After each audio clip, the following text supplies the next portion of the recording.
Well, when I first took office, I realized the importance of being involved with national organizations, especially for collaboration, and recognized early on that it's much more effective for sheriffs to speak with one voice as opposed to individually. Yeah, so Pinellas County is actually a very unique county in that it is geographically, it is the second smallest county in the state of Florida. When people think about major county sheriffs, they're usually talking about everything's big. Well, we're big as far as people are concerned, but we're not big as far as land. So it's 280 square miles, and we have about 1 million permanent residents in that 280 square miles, and about 6 million tourists a year. So some might say it's a sardine can. Traffic's terrible, but it's a great environment. We're on the Gulf of Mexico, large beach communities, and also large urban area. Unique county, and that it's all urban. There is no rural area in the county at all, which is different. So my colleagues have counties that are 2,000-3,000 square miles, and they have large urban centers, but they also have sprawling rural areas. Well, we don't have any of that, so it's all really, it's more like a city police department in a sense than an urban city police department, because it's just all bricks and mortar.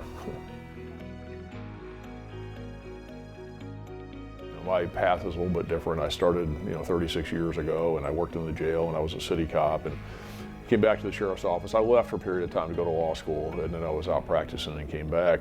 It's one of those things that just kind of happened, and the opportunity presented itself. So very glad that I did it, and I love what I do, and it's very fulfilling, and hopefully contributing and making a difference. But I can't say that there was ever a time where I had this big illumination and said, oh, I want to be the sheriff.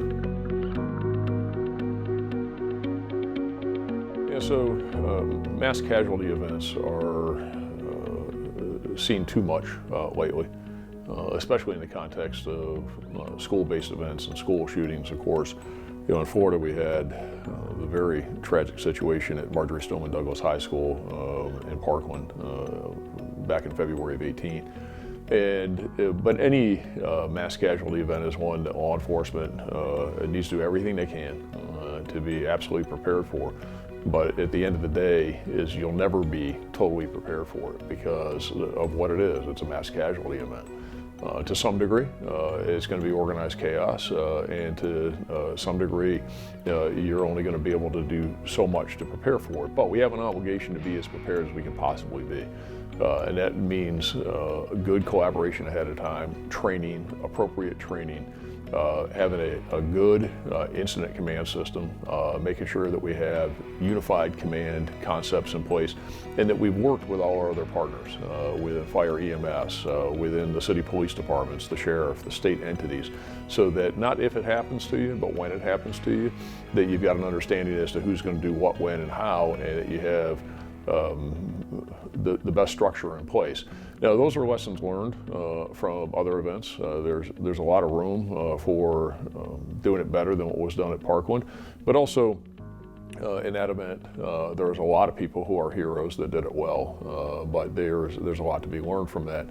As far as school shootings and mass casualty incidents, specifically involving school shootings, is that this is very important for people to know, is that if we want a different outcome than what happened at Stoneman Douglas, then we've got to do things differently. If you always do what you've always done, you're going to get what you always got. And there needs to be a mindset change. And there needs to be a mindset change in the schools. And to some degree, there has to be a mindset change in law enforcement. Without question, community attitude is different, but it's still the same job, And when people say, I'm not a big fan of the notion is oh my God, it's changed so much. Sure, it's changed. I mean, over a period of time, over decades, things are going to change, but it's still the same job. The problems are still in essence the same. I mean, going to a domestic call today is the same as it was 35 years ago. And I think we should all keep in perspective this, is that when we started, okay, is that when we were young and we were just starting out, we talked about all the old people, all the old timers and the people who've been around a long time, and we had our criticisms of them, and they had their criticisms of us. And all of these new people, and they don't get it, and they're all doing it differently. Well, it's the same thing today. We're just at the other end of that.